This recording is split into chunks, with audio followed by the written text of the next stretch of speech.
bir misal çəkilmişdi.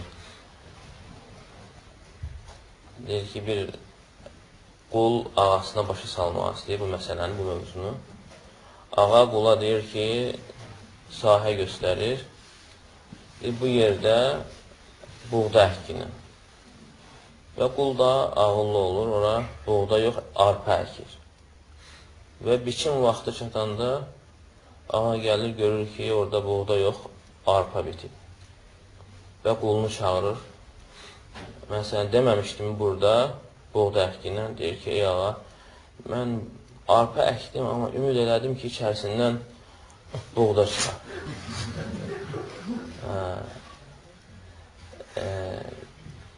Deyir ki, ey axmaqdır, heç arpanın içərisindən buğda çıxarmı? Deyir ki, bəs ey ağa, o boyda asiliklərlə Allahın rəhmətini qazanmaq olarmı? O qədər günahlarla cənnəti qazanmaq olarmı? Və bunu eşidəndə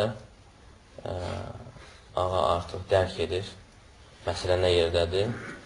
Və sonra deyir ki, əntə hurrun livəcillə, sən Allah üçün azadsan. Yəni, Allah üçün onu qandırdığına görə, başa saldığına görə deyir ki, sən azadsan.